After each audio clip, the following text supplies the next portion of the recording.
Good evening, ladies and gentlemen. Buenas noches, mis amigos.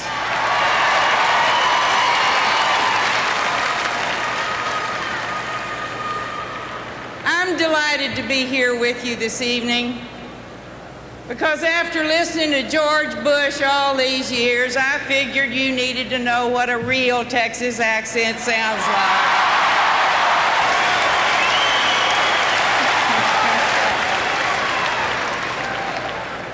12 years ago, Barbara Jordan, another Texas woman,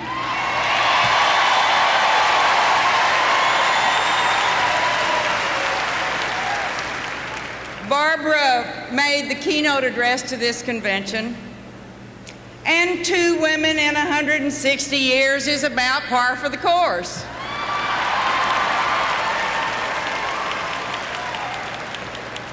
But if you give us a chance, we can perform. After all, Ginger Rogers did everything that Fred Astaire did. She just did it backwards and in high heels.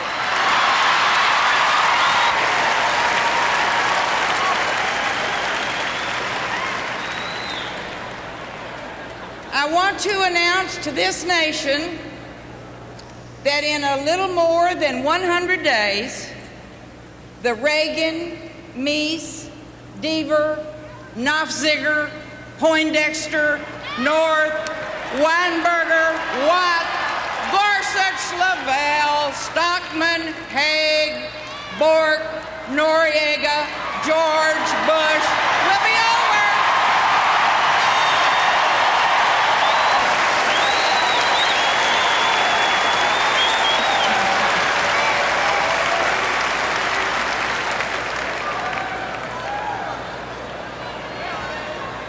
You know, tonight I feel a little like I did when I played basketball in the 8th grade. I thought I looked real cute in my uniform. And then I heard a boy yell from the bleachers, "Make that basket, bird legs." And my greatest fear is that same guy is somewhere out there in the audience tonight. And he's going to cut me down to size. Because where I grew up, there really wasn't much tolerance for self-importance, people who put on airs. I was born during the Depression in a little community just outside Waco, and I grew up listening to Franklin Roosevelt on the radio.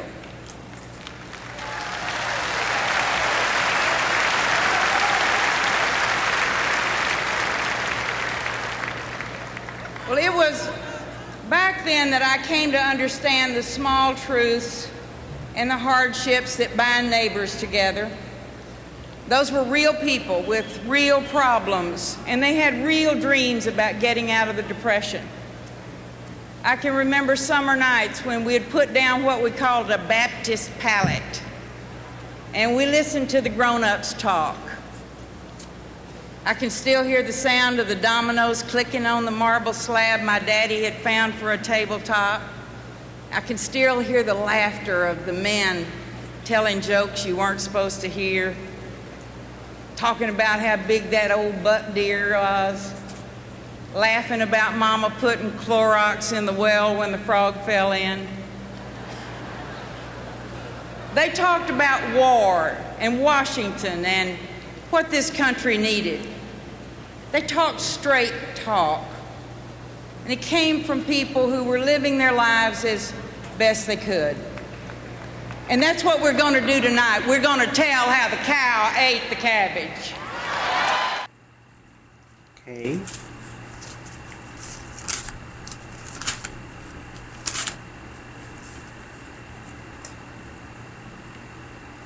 Buenas noches, damas y caballeros. Buenas noches, mis amigos. Estoy encantada de estar aquí esta noche, porque después de escuchar a George Bush todos estos años, pensé que necesitarían saber cómo suena un verdadero acento de Texas. Hace 12 años, Barbara Jordan, otra mujer igual de Texas, dio el discurso principal de esta convención. 2 mujeres en 160 años. Es normal, dadas las circunstancias. Pero si nos dan una oportunidad, podríamos lograrlo. Después de todo, Ginger Rogers hizo todo lo que hizo Fred Astaire, solo que lo hizo al revés y con tacones altos. Quiero anunciarle a esta nación que los días de Reagan, Mies, Deaver, Nofziger, Poindexter, North, Weinberger, Walt, Warsuch, Labelle, Stuckman, Hyde, Borg, Noriega, George Bush se terminarán en poco más de 100 días. Saben, esta noche me siento un poco como cuando jugaba al baloncesto en 8º grado. Pensaba que me veía muy linda con mi uniforme hasta que escuché un chico gritar desde las gradas: «Haz esa canasta, patas de pájaro». Mi mayor temor es que ese mismo tipo esté en algún lugar del público esta noche y que me haga sentir de menos. Porque en el lugar donde crecí no se toleraba mucho la prepotencia, la gente que se daba aires de grandeza. Nací durante la Depresión en una pequeña comunidad a las afueras de Waco y crecí escuchando a Franklin Roosevelt en la radio.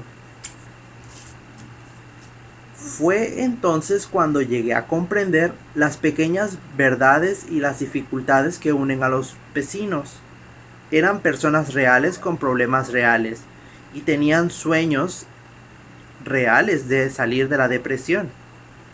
Recuerdo las noches de verano en las que poníamos una paleta bautista y escuchábamos a los mayores hablar. Todavía oigo el sonido de las fichas de dominó al chocar con la losa de mármol que mi padre había encontrado como tablero. Todavía puedo oír las risas de los hombres que contaban chistes que no se debían oír, hablando de lo grande que era aquel viejo ciervo, riéndose de que mamá ponía cloro en el pozo cuando se caía una rana. Hablaban de la guerra y de Washington y de lo que este país necesitaba. Hablaban con franqueza y venía de gente que vivía su vida lo mejor que podía. Y eso es lo que vamos a hacer esta noche. Les vamos a contar toda la verdad sin tapujos.